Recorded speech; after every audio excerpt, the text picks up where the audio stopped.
بلیاز خدا قطعا اجازه به پلانه های دشمن ندی.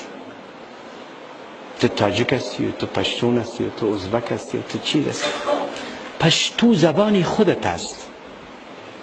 چرا؟ تو عضوی فامیل هستی، قندهاری قلبت است، پامیری چشمت است، پکتیاوال بازوت است، شرمسته‌ای قرن 21.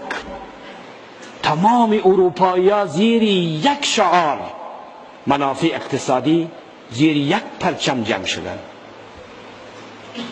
پول مشترک، سیاست مشترک، راه مشترک، منافع مشترک.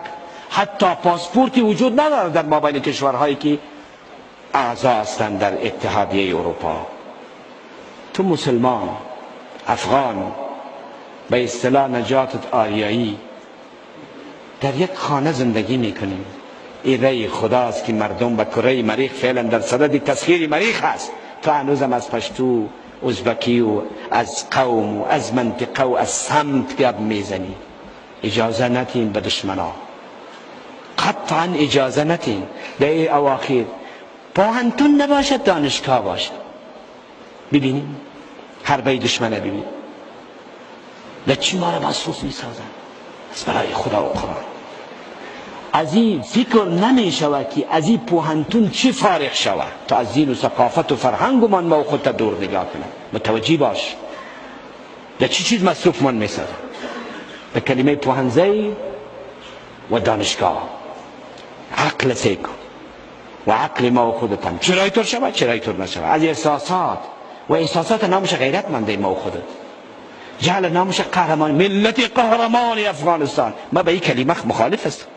قهرمانی گوریش سرش است.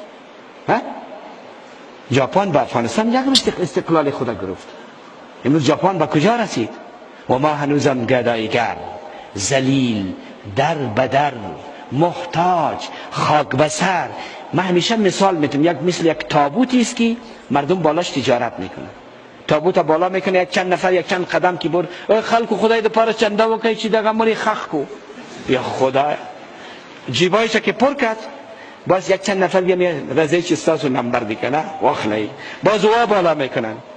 یا مردم ها بلیاز خدا یک چند نفر جمع کنین که این مرده را گور کنیم، یا که جیبای خدا پر کردن باز به دیگه. امروز ما خودت اینمو تابوت هستیم که دنیا سرمان چنده میکنه. کدام دستاوردی است از دموکراسی در وطنت؟ خداوند داود خان ببخشه که امو چیزی هم که ما در سرک که امروز ما خودت حرکت میکنیم، امو هم به اصطلاح دستاوردی امو انسانی با غیرت و شجاع بود. بفرمای نشان بده. ولی نمیخواد. اگر تو این فکر باشی که وطنی تو را دیگرها آباد میسازد، تو احمق هستی. او به خاطر آبادی وطنی تو نامده است. اگر او به خاطر آبادی وطنی تو آمده باشد و به خاطر تأمین صلح در وطنی تو، او احمق است. ولی هرگز او این کار نمی کند.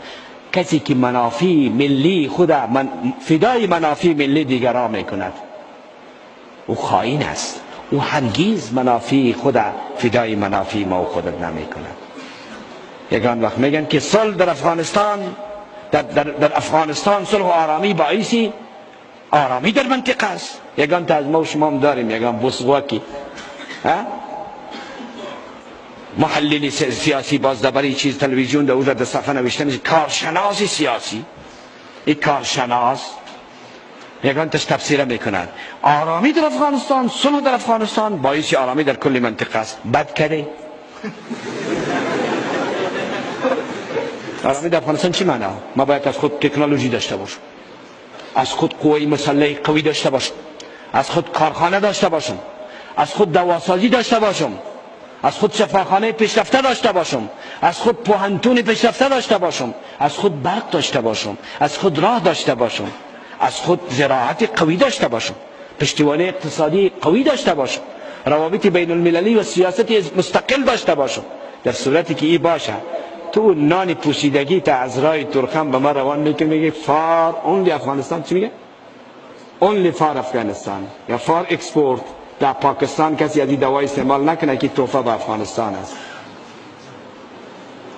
15 تابلت میخوری، یک وقتی بود که یک دسپرین میخوردی سردرد گم میشد، ولی 15 تاش که میخوری هیچ تأثیری نداره.